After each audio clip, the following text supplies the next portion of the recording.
Okay, we're here back for the recaps of yesterday's game. And Chucky, yesterday was a classic pitches duel in Memorial 3.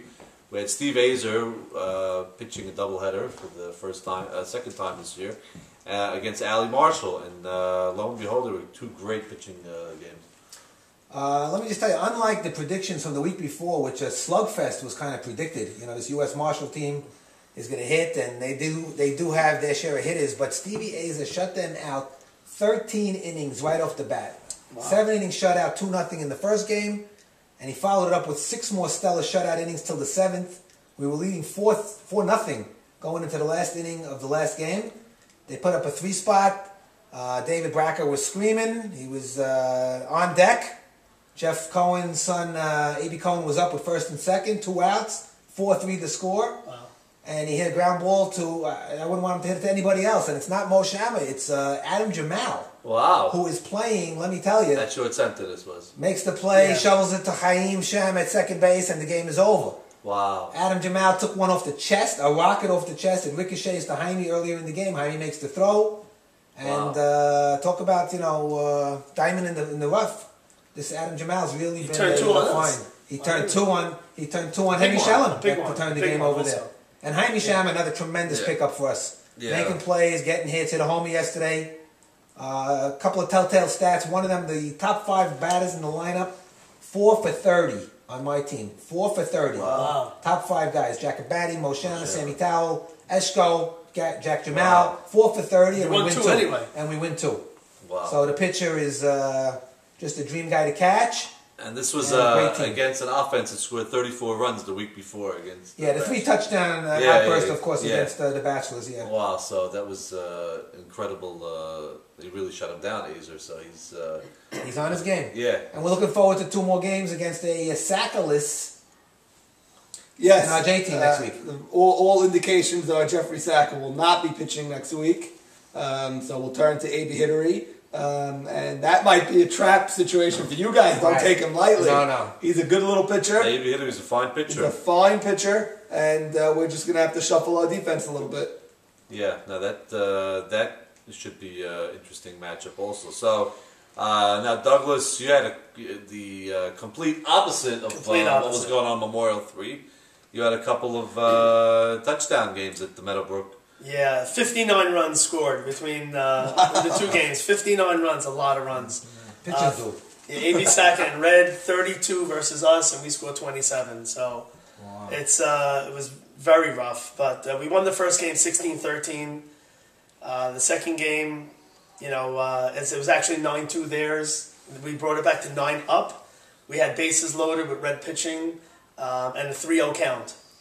With bases loaded to take the lead, and then a line drive to Svi on a 3-2 pitch. 2 strikes, and a line drive to Svi, and then Mikey Shallon popped up with the bases loaded, and then they scored a bunch of runs after that. Something interesting about that game, that's the game of the trade. Basically, we made that 2-for-2 trade with Maxie Sutton and Morris Casson being traded from our team to theirs for Bash and Elliot Harari, and I believe they had about 12 RBIs, Morris Casson and Maxie Sutton. Well, actually, you know, you are fortunate that most general managers would lose their job because of that trade. 100%. You're fortunate you're still holding your position, actually.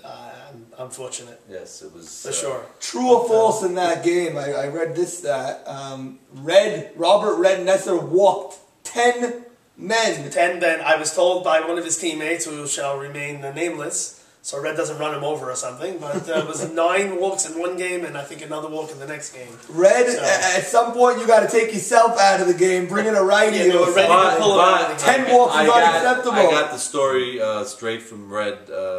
We spoke after the game. He actually said he had a sunflower seed stuck in his throat. The entire doubleheader. Right. And he was coughing up. And he couldn't get it out. That's why he was pitching like that. And, so a 16-13 win and 19-11 loss. You couldn't make that up. Wow. So now the matchup, Dirty Dozen versus Killer Z's at Memorial 2.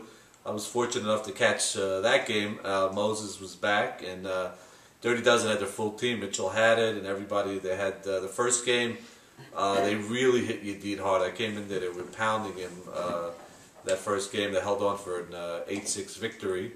And in game 2, the second inning, they had a 5-0 lead, Dirty Dozen, and it looked like a sweep. They were, talking about being a 500 team, and Moses sort of ran out of gas, and the defense fell apart a little bit. But there was one play I got to add that I saw that Gabe Abady made a play that was a la Ozzie Smith, grounder up the middle with men on. He dove fully, caught the ball and threw with the ball in his glove hand to second base. One of the outstanding young players in the league, Gabe Abady. Just talking about the outstanding shortstop. I hate to keep coming back to Mo Sham every minute, but he made a play yesterday on a rocket in the hole between third and short. Okay, he didn't even use the glove. I'm talking a one-hop scorcher. Wow. Just sticks out his bare hand. Okay, it doesn't happen. It can't be. He was going so hard. Throws to first. This is now I'm going to show you the other end of Mo Shamm's character. Sammy Towell, once in a million, did not handle the throw. Wow. And Mo Shama has no reaction. Doesn't get on him, doesn't say a word. Not only that, but my own team didn't even react to Morris's play because we just expected it. I mean, that's how good he is. Yeah, it's happened so many times. Oh, but Bobby.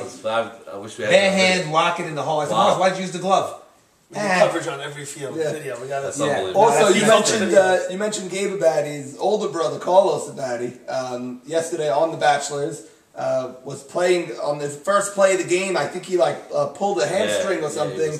He stayed in the game. He was ripping what would have been doubles and triples. He couldn't get past first base. Needed a runner each time. But on a team that at the time was 0-9, right. He stayed in the game, batted every at bat, played the field. Believe it or not, that's the only way they know how to play those guys. So now we're going to go to the predictions portion of the program, and the big matchup of the week at Memorial 1 is going to be the 6-4 Killer Z's, Ike Deed versus the 6-4 situation, and a team might be looking for a bye in that matchup. So it's Red versus Yadid. I see Killer Z's taking both games at doubleheader. Well, you came prepared with that one. That sounded like no thought at No, all. I just think they're a good team, and I think the other situation's falling apart a little bit. I agree also. I was very impressed with the Yadid team. When we played them, we beat them in 2 very tight games. I think they sweep.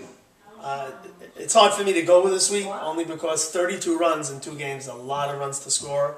I know they have Red, who may give up some runs, but they just have a very good lineup. I think they'll get enough to get a win. So I'm looking at a split. Okay. Yeah, I haven't played Yadid yet. We know what he's all about, so I'm not going to go with the sweep, though. I'm going to go with the split. It's better for my team, so I'll go with that. All right, and then at Memorial 2, we have Douglas Dweck's Jersey Shore versus the U.S. Marshals, and here, Marshall's coming off a sweep with being swept, so I would say they're going to rebound this week in a big way against A.B. Saka, and I actually see a sweep here for the Marshals. The Marshals. Wow. Yeah. Okay, well, something's got to give. They scored 3 runs this week, the Marshals did. We gave up 30. So, who knows what's going to happen. I'll tell you that if we can get a sweep, which I'm hoping for, if we can get a sweep, then we pretty much clinch a spot because we'd be ahead of them by a game, and we have the Bachelors the last week of the season. So we would have to get swept the last week while they do a sweeping the last week. So I personally feel that they have lost 2 in a row. I think we're going to sweep them. And I haven't predicted my team to ever sweep this whole year. But I think it's over. Thank you, Douglas. I'm going to go with the split over there. That's it. That's it. No reason. No reason. Split. Safe. I'm going sweep also. I'm going U.S. Marshals for the sweep. Yeah, I think they've been held down. Nice. And I think Braca, Marshall, and Sabon, they're going to explode next week. Yeah. Okay. Now, over at Memorial 3, Dirty Dozen at 4-6 versus the Bachelors. No doubt about it. I'm going with a split in this game. I have confidence that... Another Bachelor win. Yeah. I don't think Dirty Dozen is as strong as they think, and I think it's split. I'm going to agree with that. Since they could beat you, they could win another game. They played well. They might be a little too arrogant going into next week. I say Bachelors come down to earth and get swept. I agree. Bachelors get swept. Bachelors get swept. Oh, you do? Okay. The final matchup at Meadowbrook, Maurice's Pieces versus Insane. Great matchup. I see a split. I think even without Jeffrey Sack, I see a split in that game. I'm going split as well. I'm going split as well. And of course, I'm going sweep for the Insane organization. Right. And we predict the over 25 quickly. Over. Under. Under. All right, you heard it.